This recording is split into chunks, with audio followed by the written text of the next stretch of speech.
का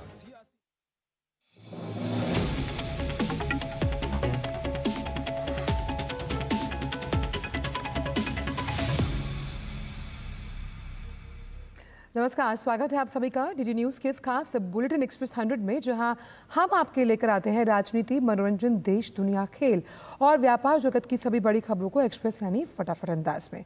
मैं हूं आंचल गुलाटी गुंबर। देखते हैं खबरों को तेज रफ्तार के साथ। राष्ट्रपति द्रौपदी मुर्मू आज लद्दाख में स्थित सियाचिन बेस कैंप के दौरे पर हैं। राष्ट्रपति वहां तैनात सैनिकों से बातचीत करेंगी। सियाचिन वो जगह है जो दुनिया के सबसे ऊंचे और दुर्गम युद्ध क्षेत्र के रूप में जाना जाता है। यहाँ शून्य से काफी नीचे तापमान और कठिन परिस्थितियों में हमारे सैनिक लगातार देश की सुरक्षा में तैनात। प्रधानमंत्री नरेंद्र मोदी और रक्षा मंत्री राजनाथ सिंह भी यहाँ सुरक्षा स्थिति का प्रत्यक्ष आकलन करने के लिए सियाचिन का दौरा कर चुके हैं।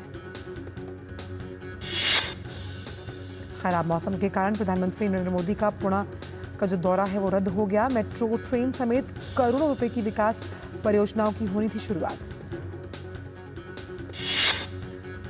जम्मू कश्मीर विधानसभा चुनाव के दूसरे चरण में कल 57.3% मतदान हुआ दर्ज। चुनाव आयोग ने बताया कि इस चरण में 6 जिलों की 26 विधानसभा सीटों पर मतदान सफल और शांतिपूर्वक संपन्न हुआ।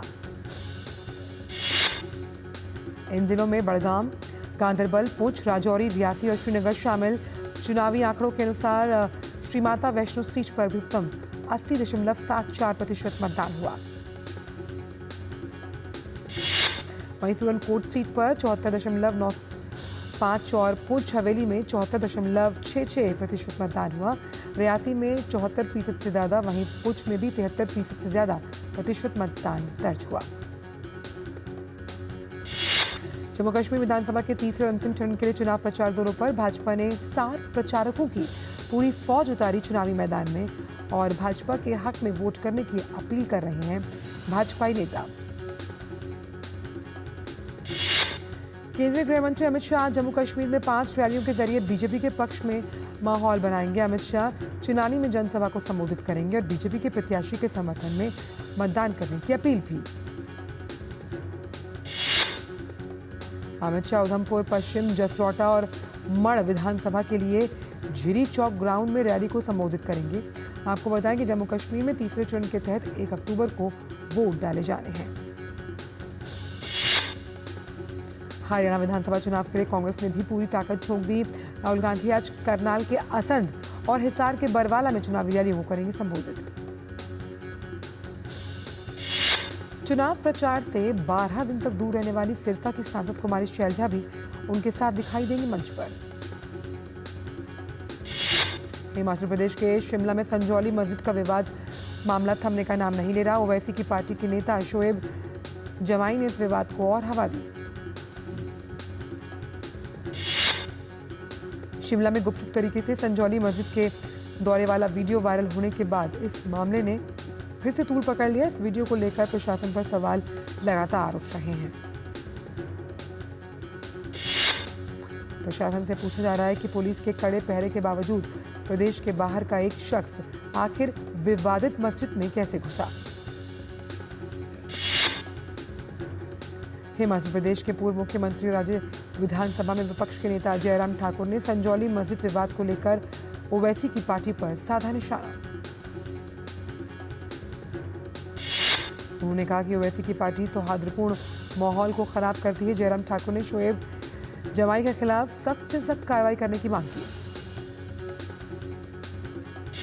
भाजपा प्रदेश अध्यक्ष राजीव बिंदल ने सरकार पर हिमाचल की आपसी सौहार्द को खतरे में डालने का लगाया आरोप। हिमाचल प्रदेश के राज्यपाल शिव प्रताप शुक्ल ने कहा कि हिमाचल हिमाचलियों का है और इसकी पवित्रता बनी रहनी चाहिए।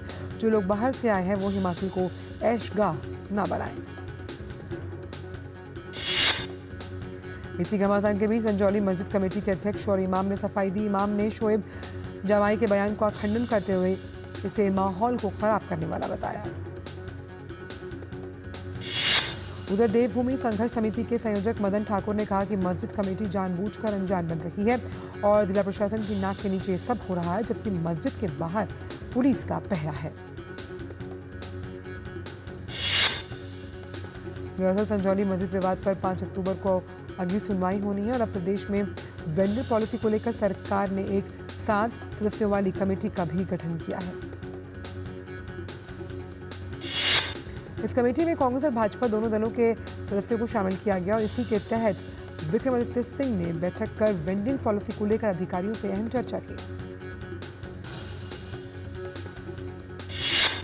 उत्तर प्रदेश के मुख्यमंत्री योगी आदित्यनाथ का दुकानदारों को नेम प्लेट लगाने वाला आदेश अब कांग्रेस सरकार को भी भा गया। दरअसल हिमाचल प्रदेश की कांग्रेस सरकार ने रेडी पटरी वालों के लिए नेम प्लेट लगाने के लिए कहा है।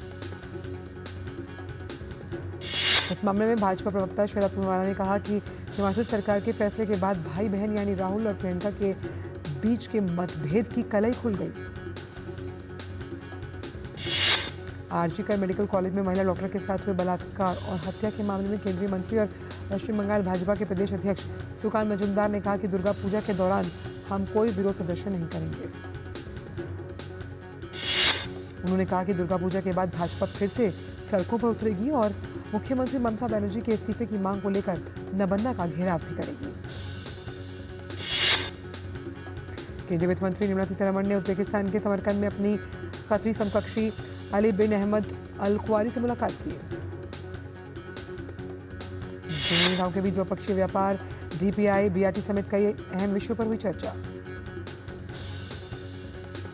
ये मुलाकात समरकंद में आयोजित एशियन इंफ्रास्ट्रक्चर इन्वेस्टमेंट बैंक के बोर्ड ऑफ गवर्नर्स की वार्षिक बैठक से पहले हुई। चर्चा के दौरान कतर के वित्त मंत्री ने दोनों देशों के बीच विशेष और ऐतिहासिक संबंधों का भी जिक्र किया। विदेश मंत्री डॉक्टर जयशंकर ने न्यूयॉर्क के संयुक्त राष्ट्र महासभा के अधिवेशन से अलग न्यूजीलैंड के विदेश मंत्री विंस्टन पीटर्स से मुलाकात की। वहीं बेल्जियम के प्रधानमंत्री अलेक्जेंडर डी क्रूज से भी मुलाकात की और विनिर्माण और टेक्नोलॉजी के बारे में विचार विमर्श किया। दोनों नेताओं ने यूक्रेन की स्थिति पर भी चर्चा की। इसके अलावा जयशंकर कई और प्रतिनिधियों और राजनयिकों से मिले। इनमें कजाकिस्तान के विदेश मंत्री नुरतुलू, मोरक्को के विदेश मंत्री नासर बोरिचा और स्विस फेडरल के काउंसलर इग्नाजियो कैसिस भी शामिल हैं। इसके अलावा ग्रीस के विदेश मंत्री जॉर्ज गेरोपेट्राइटिस ने मुलाकात में जयशंकर 2025-26 के लिए यूएनएससी में शामिल होने पर ग्रीस को बधाई दी। रूस यूक्रेन युद्ध की समाप्ति के लिए भारत के प्रयास भी जारी। इसी कड़ी में भारत के विदेश मंत्री जयशंकर ने बुधवार को रूस के विदेश मंत्री सरगेई लाव्रोव से मुलाकात की। दोनों नेताओं ने द्विपक्षीय सहयोग और क्षेत्रीय मुद्दों पर चर्चा की। संयुक्त राष्ट्र सुरक्षा परिषद में सुधार को लेकर G4 देशों की मंत्रिस्तरीय बैठक हुई। इस बैठक में विदेश मंत्री जयशंकर के साथ ब्राजील, जर्मनी, जापान के विदेश मंत्रियों ने लिया हिस्सा। G4 समूह की इस बैठक को लेकर भी मंत्री स्तरीय संयुक्त प्रेस वक्तव्य जारी किया गया। बैठक में संयुक्त राष्ट्र सुरक्षा परिषद में सुधार की संभावनाओं पर हुई चर्चा। G4 समूह के मंत्रियों ने संयुक्त राष्ट्र के साथ बहुपक्षीय प्रणाली के लिए वर्तमान महत्वपूर्ण चुनौतियों का उल्लेख किया। G4 मंत्रियों ने स्थायी और अस्थायी सदस्यता दोनों श्रेणियों में संयुक्त राष्ट्र सुरक्षा परिषद के विस्तार के लिए अपने आह्वान को दोहराया। ईडी ने ऑनलाइन गेमिंग ऐप के खिलाफ बड़ी कार्रवाई की है। ईडी ने 25 करोड़ रुपए की रकम को फ्रीज कर दिया। एजेंसी ने ये कार्रवाई FIEWN गेमिंग ऐप के खिलाफ की है। मुंबई समेत पूरे महाराष्ट्र में भारी बारिश की वजह से हालात चिंताजनक। लगातार बारिश की वजह से सड़कों पर जो वाहन है उसकी लंबी कतारें, जाम की स्थिति।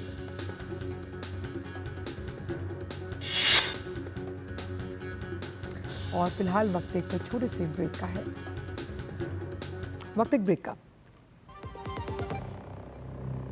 बढ़िया है, क्यों ना? प्राकृतिक हल्दी, मिर्ची, धनिया। नहीं, मिर्ची, धनिया, हल्दी, MDH। अब लोन प्रोसेसिंग में इतनी देरी, ये सब ना तुमसे नहीं होगा। लो तुम ही कर लो। देखो तुम कुछ मत बोलो लेकिन। इधर आओ। क्या बात? फाइनेंशियल एसेट्स का प्रमाण देना है, इस वजह से लोन अटका है। देखो, अकाउंट एग्रीगेटर से जुड़ो। अकाउंट एग्रीगेटर बैंक इत्यादि के पास उपलब्ध आपकी वित्तीय जानकारी को आपकी स्पष्ट सहमति से ऋण देने वाली वित्तीय संस्थाओं से साझा करता है। पापा, it is so easy. RBI कहता है, जानकार बनिए, सतर्क रहिए। हाथ धोकर आते हैं। साबुन की जगह हैंड वॉश। मोहन का प्रमोशन हो गया क्या? सैवलॉन हैंड वॉश तो हमारा रोज का है। सिर्फ 10 रुपए में 200 ml हैंड वॉश बनाओ। Savlon powder to gel hand wash, germ से बचाए, शान बढ़ाए। बेटियां घर की रौनक हैं। बेटियां घर संवारती हैं। बेटियां पीढ़ियां सजाती हैं। बेटियां घर की बुनियाद कहलाती हैं। बेटियों को सलाम करता है मोंगिया स्टील, स्टील का बादशाह। ब्रेक के बाद सभी का स्वागत और रुक करते हैं अब एक्सप्रेस 100 का बाकी खबरें तेज रफ्तार के साथ। मौसम विभाग ने मुंबई, ठाणे, पुणे और रायगढ़ में पहली बारिश का रेड अलर्ट किया जारी, लेकिन अब इससे ऑरेंज अलर्ट में तब्दील कर दिया गया। साथ ही लोगों को सतर्क रहने, बाढ़ और जल जमाव की आपदाओं से बचने के लिए सावधानी बरतने की दी गई सलाह। बारिश की वजह से ट्रैक पर जलभराव कारण लोकल ट्रेन का संचालन भी प्रभावित। मुंबई के अलावा मराठवाड़ा और पश्चिम महाराष्ट्र में भी भारी बारिश। राज्य में बारिश के रेड अलर्ट को देखते हुए मुंबई में आज सभी स्कूल और कॉलेज बंद रहेंगे।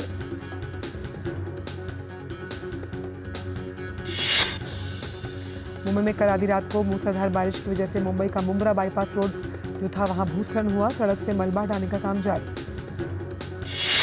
मौसम विभाग ने आज गोवा, कोंकण, गुजरात, बंगाल के कुछ भागों में तेज बारिश का रेड अलर्ट किया जारी।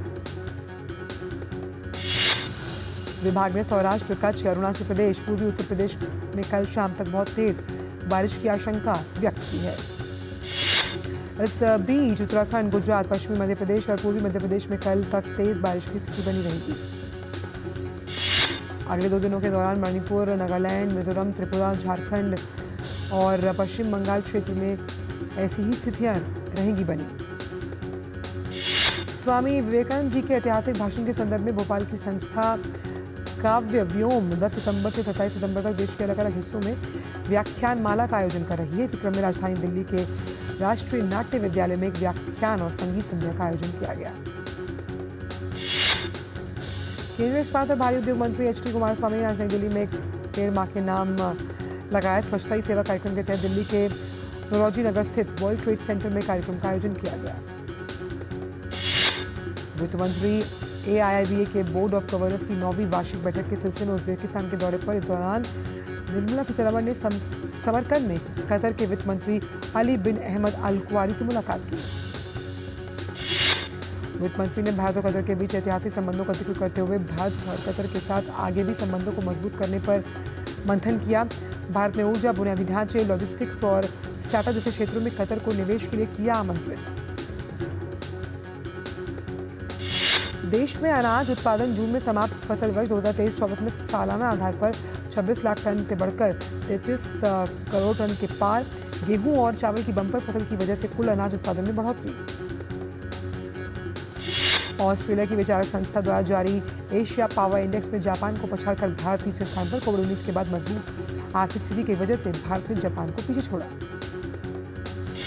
ज़ेप्टो को लगातार दूसरे साल पेशेवरों के मंच लिंक्डइन की 2024 की भारतीय शीर्ष स्टार्टअप की सूची में पहला स्थान मिला।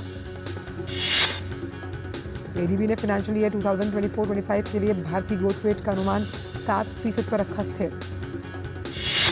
भारतीय एयरटेल ने फर्जी कॉल और मैसेज पर रोक लगाने के लिए अपने नेटवर्क में आर्टिफिशियल इंटेलिजेंस आधारित तकनीक लागू करने की बनाई योजना। ये सुविधा रियल टाइम में यूजर्स को संदिग्ध कॉल्स, एसएमएस की जानकारी देगी बिना किसी सर्विस रिक्वेस्ट या ऐप डाउनलोड या ऑटोमेटिकली एक्टिवेट हो जाएगा। इस साल जनवरी से अगस्त तक की बिक्री की रफ्तार में सीएनजी कारों ने पेट्रोल, डीजल, हाइब्रिड, इलेक्ट्रिक कारों को पछाड़ दिया। रिपोर्ट की माने सीएनजी वाहनों की बिक्री में 46% की वृद्धि, पेट्रोल मॉडल्स की बिक्री में 4.5% की गिरावट, मगर डीजल मॉडल्स में अगर देखा जाए तो बिक्री 5% की वृद्धि के साथ आ गई। Hyundai की बाद यूनिट Hyundai मोटर्स इंडिया देश का अब तक का सबसे बड़ा IPO लाने जा रही है। ऑटो कंपनी ने सेबी के पास ड्राफ्ट पेपर किए जमा। अब इससे मार्केट रेगुलेटर की मिली मंजूरी।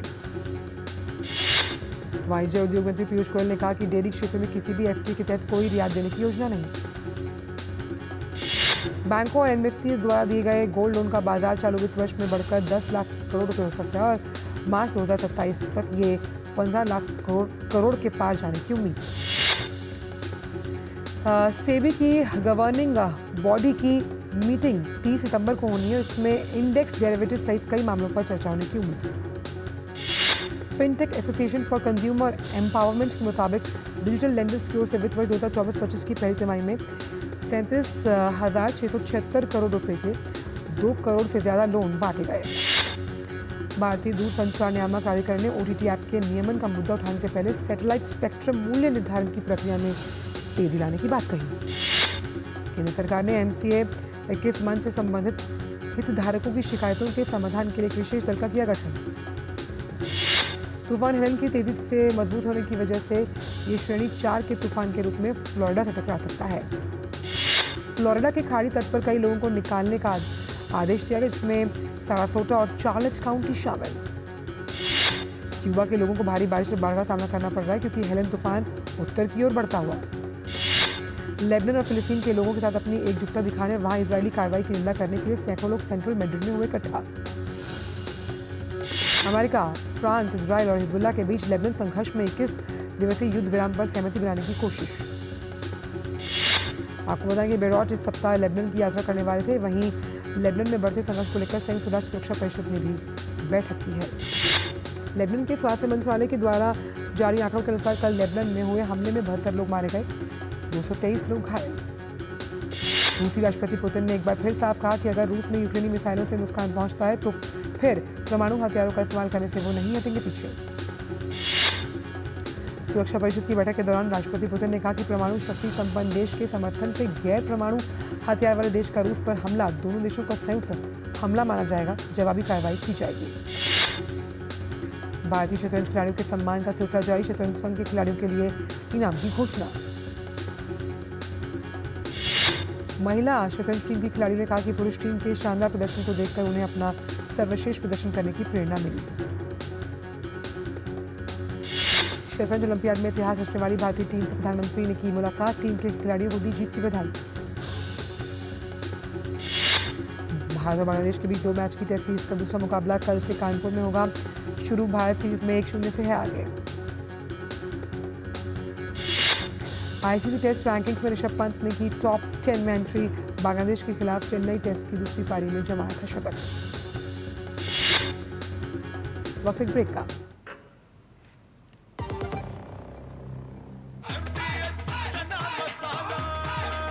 अब छोलिया हो या लोबिया, सफेद चने या काले चने, सब कुछ मजेदार बने। सुरक्षा की गारंटी हर चीज में जरूरी है, चाहे वो मुश्किल स्टंट हो या अच्छी फसल। इसलिए ले आइए IIL के ट्रैक्टर ब्रांड का शिनबार, जो देता है सुंडी और ट्रिप से सुरक्षा की गारंटी। बात जब पीढ़ियों के लिए बनने वाले घर की हो तो जिम्मेदारी बड़ी हो जाती है। गैलेंट समझता है ये जिम्मेदारी। अब डबल M रिब्स के साथ गैलेंट एडवांस TMT रीबार, निर्माण का रियल हीरो। ब्रेक के बाद सभी का स्वागत। रुक करते हैं अन्य खबरों को एक्सप्रेस अंदाज में। भारतीय बैडमिंटन स्टार खिलाड़ी किदाम्बी श्रीकांत आज मकाऊ ओपन के प्री क्वार्टर फाइनल का मुकाबला खेलने उतरेंगे। किदाम्बी का प्री क्वार्टर फाइनल में मुकाबला भारतीय आयुष शेट्टी से। पैरालंपिक कमेटी ऑफ इंडिया के अध्यक्ष देवेंद्र झांझरिया का कहना है कि भारतीय पैरा खिलाड़ियों ने पेरिस ओलंपिक में अच्छा प्रदर्शन किया, वो अपने आप में सराहनीय है। चाइना ओपन में जापान की नाओमी ओसाका ने जीत के साथ की शुरुआत। इटली की लूसिया ब्रेजेंटी को हराया। नए कोच पैट्रिक के साथ दर्ज की पहली जीत। इगा श्वांतेक वुहान ओपन में खेलेंगे। पिछले कुछ समय से कोर्ट से थी दूर। US ओपन के क्वार्टर फाइनल में मिली थी हार। रियल मैड्रिड क्लब में हाल ही में शामिल हुए किलियन एम्बाप्पे मांसपेशियों की चोट की समस्या से घिरे हुए थे। ऐसे में उनका इस हफ्ते के अंत में होने वाले एटलेटिको मैड्रिड के खिलाफ मुकाबले में भाग लेना संशयपूर्ण बताया गया। राफेल वरान ने ऑफ फुटबॉल से संन्यास लिया। रियल मैड्रिड के साथ 4 बार जीती चैंपियंस लीग। पिछले कुछ समय से चोट से थे परेशान। 2027 चैंपियंस लीग फाइनल के आयोजन स्थल में होगा बदलाव। मिलान में नहीं खेला जाएगा 2027 का फाइनल। UEFA ने बोली लगाने की प्रक्रिया फिर से की शुरू। फुटबॉलर रॉड्री को घुटने में लगी चोट। मैनचेस्टर सिटी ने चोट की पुष्टि की। आर्सेनल के खिलाफ मैच में रविवार को लगी थी चोट। लीग कप के तीसरे दौर में आर्सेनल का बोल्टन के खिलाफ दिखा दम। शानदार प्रदर्शन करते हुए बोल्टन को दी 5-1 से मात। वहीं लिवरपूल भी तीसरे दौर में अपने प्रदर्शन के ग्राफ को देखते हुए बरकरार रख रहा है। वेस्ट हैम को 5-1 से किया पराजित। जीत में चमके डियागो जोटा। अनुपम खेर की फिल्म द सिग्नेचर का ट्रेलर रिलीज। फिल्म 4 अक्टूबर को ZEE5 पर आएगी। फिल्म सिंघम अगेन को लेकर वे सभी से कर रहे हैं दर्शक इंतजार। ये फिल्म 1 नवंबर को सिनेमाघरों में देगी दस्तक। विकी कौशल की फिल्म छावा मराठा सम्राट छत्रपति संभाजी महाराज के जीवन पर आधारित फिल्म 6 दिसंबर को देगी दस्तक। डायरेक्टर विक्रमादित्य मोटवानी की फिल्म CTRL का ट्रेलर हुआ रिलीज। फिल्म में अनन्या पांडे लीड रोल में। कार्तिक आर्यन की फिल्म भूल भुलैया 3 का पोस्टर रिलीज। दिवाली पर रिलीज होगी ये फिल्म एक बार फिर से दर्शकों को हंसाने के लिए तैयार। वरुण धवन और समंथा रुथ स्टारर सिटाडेल हनीबानी 7 नवंबर को रिलीज होने वाली ये एक एक्शन थ्रिलर फिल्म है। जूनियर एनटीआर की आगामी फिल्म देवरा 27 सितंबर को रिलीज होने के लिए तैयार। फिल्म की एडवांस बुकिंग भी तेजी से हो रही है। अभिनेत्री अदा शर्मा अपनी नई सीरीज रीता सान्याल में आएंगी नजर। इस सीरीज में अभिनेत्री एक जासूस के साथ वकील की भूमिका में। यूनिवर्सल ने द वाइल्ड रोबोट की रिलीज की घोषणा कर दी, जो पीटर ब्राउन की New York times bestseller the wild robot का आधिकारिक रूपांतरण है। फिल्म संतोष को यूके की तरफ से 2025 के ऑस्कर के लिए सर्वश्रेष्ठ अंतर्राष्ट्रीय फीचर फिल्म की रेस में किया गया शामिल। एक्सप्रेस 100 में इतना ही। दीजिए इजाजत, नमस्कार।